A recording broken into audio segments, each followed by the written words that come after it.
कभी कभी किस्मत चुपचाप चलती है, लेकिन जब अपना रंग दिखाती है तो जिंदगियां एक झटके में बदल देती है। ऐसी ही एक शाम, जब रोशनी में सपने चमक रहे थे और नजरें उम्मीदों से भरी थीं, एक ऐसा ऐलान होने वाला था जो सबकी सांसें रोक देगा। एक ऐसा सच जो किसी की दुनिया बसा देगा और किसी की पूरी जिंदगी उथल-पुथल कर देगा। उस शाम हवाओं में कुछ अलग था, जैसे किसी अनदेखे जादू ने पूरे माहौल को बांध रखा हो। हर मेहमान, हर नज़र, हर धड़कन किसी आने वाली उलझन और खुशी की आहट को महसूस कर रही थी। और ठीक इसी माहौल के बीच खड़ी थीं गायत्री देवी। शांत चेहरे के पीछे गहरी सोच, गंभीर आंखों में छिपा एक फैसला और दिल में उठती एक अजीब सी उम्मीद। उन्होंने दूर स्टेज से नीचे खड़ी अनु को देखा, जिसकी मासूमियत किसी दीपक की लौ जैसी थी, सीधी, सादी पर मजबूत। पहली बार उन्होंने महसूस किया कि उनके बेटे आर्यवर्धन के लिए सही लड़की शायद बहुत चुपचाप उसकी जिंदगी में पहले ही कदम रख चुकी है। तभी आर्यवर्धन उनके पास आया और आदर से बोला, माँ, आप ठीक तो हैं? लेकिन गायत्री देवी उसकी बात से पहले ही अनु की तरफ देखते हुए मुस्कुराईं और बोलीं, आर्या, मैंने तुम्हारे लिए हमेशा वही सोचा है जो तुम्हें खुश रखे। आज पहली बार मुझे महसूस हुआ है कि तुमने मेरी पसंद से भी बेहतर चुनाव किया है। तुमने जो लड़की चुनी है वो सच में मेरे दिल को पसंद आई है। अनु में वो सादगी है, वो सम्मान है और वो दिल की साफगी है जो हर माँ अपनी बहू में ढूंढती है। और जैसे ही गायत्री देवी ने ये कहा, आर्या के दिल में हल्की सी धड़कन उछली। उसे यकीन ही नहीं हो रहा था कि उसकी माँ, जिसके बात का पूरे शहर में वजन है, उसके दिल की पसंद पर इतनी सहजता से विश्वास कर रही है। लेकिन खुशियों के इस पल में भी एक निगाह थी जो सबको जलते कोयले की तरह देख रही थी, मीरा। मीरा की आंखों में वो चमक नहीं थी जो बाकी लोगों की थी। उसमें सिर्फ जलन थी, चिढ़ थी और वो बेचैनी थी जो किसी को अपनी जगह छिनती महसूस होने पर होती है। वो तुरंत जल्दी से उनके पास आई और बोली, माँ, आप अनु के बारे में इतना अच्छा कैसे सोच सकती हैं? आप उसे जानती कितनी हैं? अनु जितनी भोली दिखती है उतनी है नहीं। उसके असली इरादे आप समझ ही नहीं रही हैं। मीरा की आवाज़ में जहर कम, घबराहट ज्यादा थी, मानो उसके शब्द किसी टूटते हुए किले की आखिरी दीवार थे। लेकिन गायत्री देवी ने उसे ध्यान से देखा, इतने ध्यान से कि मीरा को ऐसा लगा जैसे उसकी परतों के अंदर तक उसकी नीयत पढ़ी जा रही हो। गायत्री देवी बोली, मीरा, मुझे किसी के बारे में समझने के लिए बहुत ज़्यादा समय नहीं चाहिए। मैं लोगों के चेहरे नहीं, दिल पढ़ती हूँ, और मुझे अनु के दिल में कोई छल नहीं दिखा। लेकिन तुम्हारी बातों में एक अजीब सी बेचैनी और नफरत जरूर दिख रही है। क्या वजह है कि तुम उसे इतना नीचा दिखाने की कोशिश कर रही हो? मीरा चौंकी, उसके शब्द अटक गए। उसने तुरंत बात संभालने की कोशिश की, नहीं माँ, ऐसा कुछ नहीं है, मैं तो बस। लेकिन गायत्री देवी की नज़रों में जो कठोरता उतर चुकी थी, उसने मीरा को भीतर तक हिला दिया। तभी गायत्री देवी ने धीरे से एक बार साफ आवाज में कहा, मीरा, मुझे अब साफ दिख रहा है कि तुम्हें अन्नू से जलन है। तुम नहीं चाहती कि अन्नू और आर्या एक हो, शायद इसलिए तुम उसे हर कदम पर रोकना चाहती हो। और मीरा का चेहरा फीका पड़ गया, उसके शब्द जैसे किसी ने छीन लिए हों। उसकी सांसें तेज हो गईं, जबकि गायत्री देवी के मन में एक दृढ़ फैसला बन चुका था, अब वो किसी को भी अपने आर्या और अन्नू की राह में आने नहीं देंगी, चाहे वो मीरा ही क्यों न हो। तभी मंच पर जाने का वक्त हुआ। रोशनी और तालियों के बीच गायत्री देवी ने गहरी सांस ली और धीरे धीरे मंच की सीढ़ियां चढ़ने लगी। अंदर उनका दिल स्थिर था। आज वो सबके सामने वो फैसला सुनाने वाली थी जो दो जिंदगियों को हमेशा के लिए जोड़ देगा। उन्होंने माइक पकड़ा, हॉल में सन्नाटा छा गया, हर निगाह उनकी तरफ उठ गई। और फिर उन्होंने मुस्कुराते हुए बोलना शुरू किया, सबसे पहले मैं आज उस लड़की की तारीफ करना चाहती हूँ जिसने मुझे अपने दिल की सच्चाई से प्रभावित किया है। अन्नू, तुम जैसी सरल, सच्ची और मजबूत लड़की आज के समय में बहुत कम मिलती है। और मैं आज तुम सबके सामने अपने आर्यवर्धन और अन्नू को मंच पर बुलाना चाहूंगी। जैसे ही उन्होंने ये कहा, सबकी नजरें अन्नू की ओर घूमी। अन्नू की सांस रुक गई।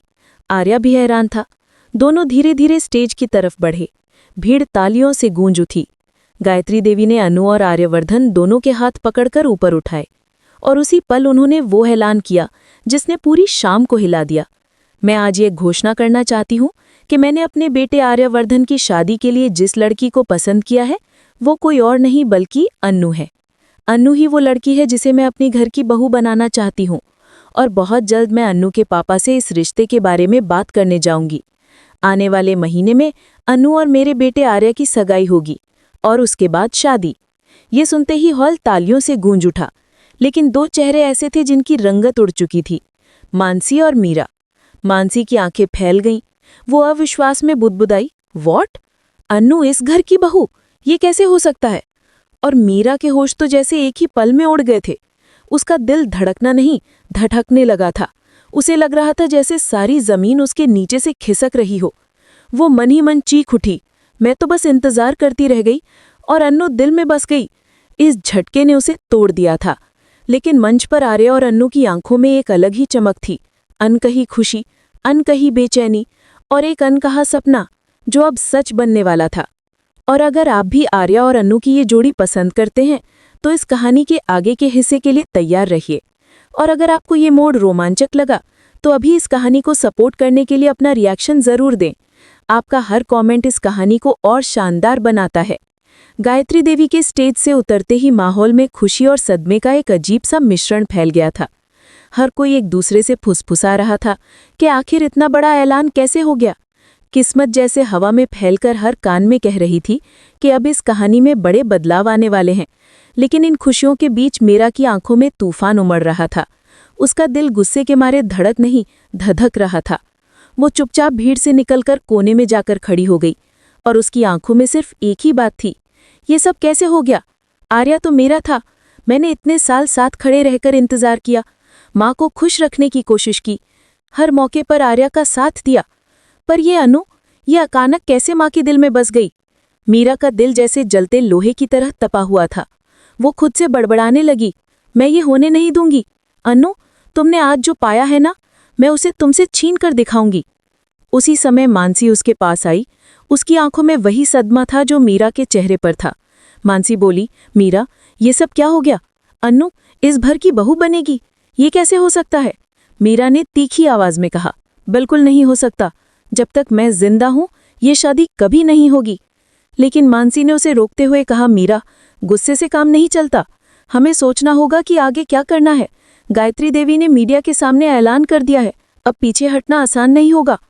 मीरा ने आंखें सिकोड़ कर कहा, पीछे हटने की बात तुम कर सकती हो मानसी, मैं नहीं। मैं आर्या को कभी अनु के पास नहीं जाने दूंगी। इस फैसले को मैं अपनी तबाही नहीं बनने दूंगी। और अगर माँ सोचती हैं कि वो मुझे रोक सकती हैं तो उन्हें पता नहीं है कि मैं क्या कर सकती हूँ। इधर दूसरी तरफ अन्नू स्टेज से उतरते हुए खुद को किसी सपने में महसूस कर रही थी। उसके दिल में खुशी थी, लेकिन उसी खुशी के पीछे एक अजीब सी घबराहट। उसे लग रहा था जैसे अभी सब कुछ टूट भी सकता है। आर्या उसके पास आकर धीरे से बोला, अन्नू, तुम ठीक हो? अनु ने हल्के कांपते हुए कहा, आर्या, मुझे समझ नहीं आ रहा, सब कुछ इतना जल्दी हो गया। मुझे डर लग रहा है कि कहीं ये सपना टूट न जाए। आर्या मुस्कुराकर बोला, अगर कुछ भी टूटेगा तो मैं पहले पकड़ लूंगा। तुम अकेली नहीं हो। आज माँ ने तुम्हें अपनी बहू बनने के लिए पसंद किया है और मैं बहुत खुश हूं कि उन्होंने तुम्हें चुना है। पर उस मुस्कान के पीछे भी आर्या के दिल में एक अजीब सी बेचैनी थी। उसे पता था कि मीरा इस फैसले को कभी स्वीकार नहीं करेगी। वो जानता था कि मीरा की चाहत सिर्फ एक महसूस नहीं, एक हट है, और यही हट अब आग बनकर कुछ बड़ा कर सकती है। इस बीच स्टेज के पीछे गायत्री देवी अपने मन में साफ साफ सोच रही थी कि अब वो अन्नू और आर्या के रिश्ते को बचाने की जिम्मेदारी खुद लेंगी। उन्होंने मीरा की आंखों में जो जलन देखी थी वो किसी तूफान का संकेत थी, और वो किसी भी कीमत पर अपने बेटे के जीवन में फिर कोई दुख नहीं आने देंगी। तभी एक नौकर उनके पास आया और बोला, मैडम, मीरा जी आपसे मिलना चाहती हैं। गायत्री देवी ने मन में एक ठंडी सी आह भरते हुए कहा, बुलाओ उसे। मीरा अंदर आई, लेकिन इस बार उसके चेहरे पर नम्रता की नकली चादर ओढ़ी हुई थी। उसने धीमे स्वर में कहा, माँ, आपको मुझसे इतनी नाराजगी क्यों है? मैं तो बस आपकी चिंता कर रही थी। आप अन्नू को अभी से नहीं जानती, शायद आप गलतफहमी में हैं। गायत्री देवी ने आंखें उठाकर देखा। उनका चेहरा शांत था, लेकिन आवाज में गहराई थी। मीरा, मुझे किसी के बारे में समझने के लिए बहुत ज्यादा समय नहीं चाहिए। मैं लोगों के चेहरे नहीं, दिल पढ़ती हूँ, और मुझे अनु के दिल में कोई छल नहीं दिखा। लेकिन तुम्हारी बातों में एक अजीब सी बेचैनी और नफरत जरूर दिख रही है। क्या वजह है कि तुम उसे इतना नीचा दिखाने की कोशिश कर रही हो? मीरा चौंकी, उसके शब्द अटक गए। उसने तुरंत बात संभालने की कोशिश की, नहीं माँ, ऐसा कुछ नहीं है। मैं तो बस लेकिन गायत्री देवी की नज़रों में जो कठोरता उतर चुकी थी उसने मीरा को भीतर तक हिला दिया। तभी गायत्री देवी ने धीरे से पर साफ आवाज में कहा, मीरा, मुझे अब साफ दिख रहा है कि तुम्हें अन्नू से जलन है। तुम नहीं चाहती कि अन्नू और आर्या एक हों, शायद इसलिए तुम उसे हर कदम पर रोकना चाहती हो। और मीरा का चेहरा फीका पड़ गया। उसके शब्द जैसे किसी ने छीन लिए हों। उसकी सांसें तेज हो गईं, जबकि गायत्री देवी के मन में एक दृढ़ फैसला बन चुका था। अब वो किसी को भी अपने आर्या और अन्नू की राह में आने नहीं देंगी, चाहे वो मीरा ही क्यों न हो। तभी मंच पर जाने का वक्त हुआ। रोशनी और तालियों के बीच गायत्री देवी ने गहरी सांस ली और धीरे धीरे स्टेज की सीढ़ियां चढ़ने लगीं।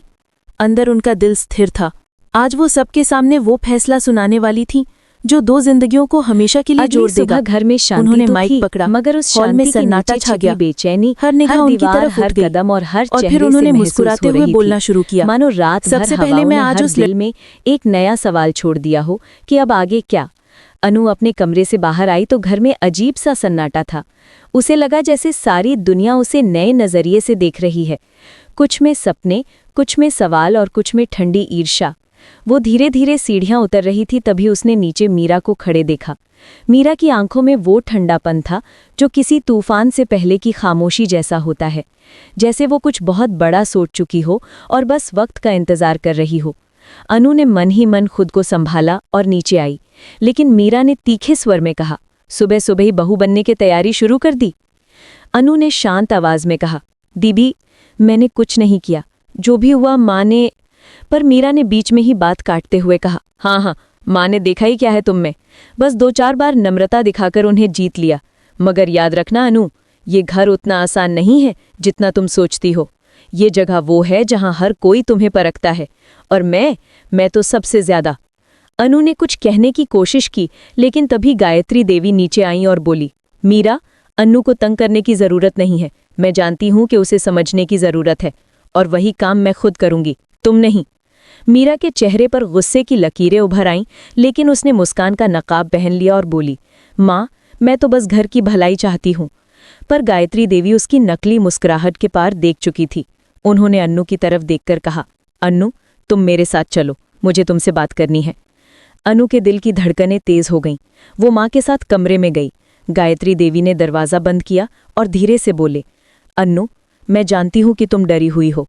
ये सब अचानक हुआ है, लेकिन मुझे तुम पर भरोसा है। इस रिश्ते को निभाने के लिए सिर्फ प्यार नहीं, हिम्मत और समझदारी चाहिए, और मुझे पता है तुम में दोनों हैं। अनु की आंखों में हल्की नमी आ गई। उसने कहा, माँ, मैं कोशिश पूरी करूंगी, पर मुझे थोड़ा डर लगता है। इतने बड़े परिवार में सबको खुश रखना आसान नहीं होगा। गायत्री देवी ने उसके सिर पर हाथ रखते हुए कहा, डर तो सभी को लगता है अनु, पर जो डर कर भी सही रास्ता चुन ले, वही इस घर की असली बहू बन सकती है। मुझे तुम पर भरोसा है, और ये विश्वास मत टूटने देना। जब अनु कमरे से बाहर निकली तो उसके मन में थोड़ी राहत भी थी और थोड़ी चिंता भी, लेकिन अब उसकी चाल पहले से ज्यादा स्थिर थी। वो जान चुकी थी कि अब उसे सिर्फ अपनी जगह साबित नहीं करनी, बल्कि अपनी खुशियों की रक्षा भी करनी है। उधर मीरा अपने कमरे में जाकर दरवाज़ा जोर से बंद करती है और गुस्से से अपने मेकअप टेबल पर रखी चीज़ें फेंकने लगती है। उसका चेहरा लाल हो चुका था। वो आईने में खुद को देखते हुए बोली, तुम सब मुझे कमज़ोर समझते हो? तुम सोचते हो कि मैं चुप रह जाऊंगी? नहीं अनु, तुम्हारी ये खुशी मैं बर्दाश्त नहीं करूंगी। तुमने माँ का दिल जीत लिया होगा, लेकिन आर्य, वो मेरा था और मेरा ही रहेगा, चाहे कुछ भी करना पड़े। तभी मानसी कमरे में घुसती है। वो हाफते हुए कहती है, मीरा, तुम पागल मत बनो।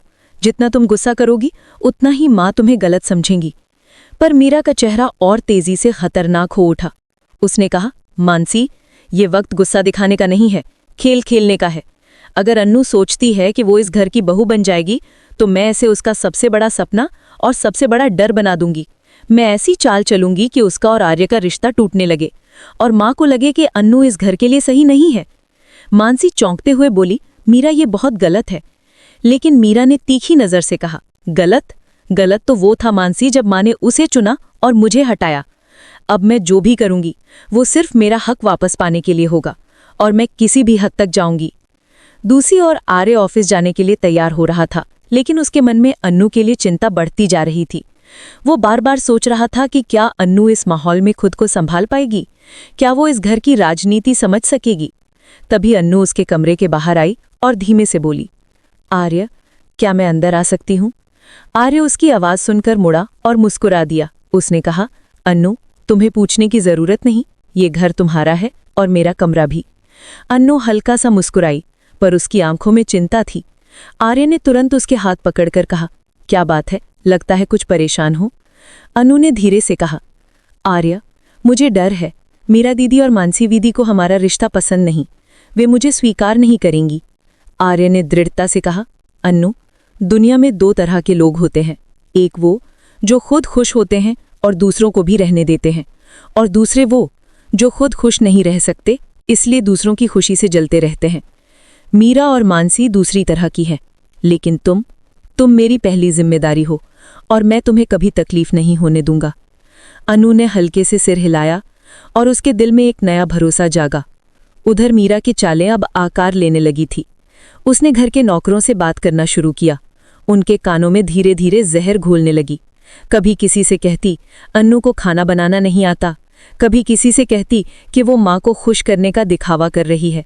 घर के हर कोने में वो अन्नू की एक नकारात्मक छवि फैलाने लगी, ताकि धीरे धीरे हर कोई अन्नू पर शक करने लगे। और ये सब इतनी चुपचाप हो रहा था कि किसी को पता ही नहीं चला। कुछ ही दिनों में नौकर चाकर अन्नू के पीछे बातें करने लगे। मानसी भी ताने देने लगी और ये सब अन्नू को अंदर से तोड़ने लगा। लेकिन वो चुप रही, क्योंकि वो नहीं चाहती थी कि आर्य को कोई तकलीफ हो। एक शाम गायत्री देवी को अन्नू कुछ उदास लगी। उन्होंने पूछा, अन्नू क्या हुआ?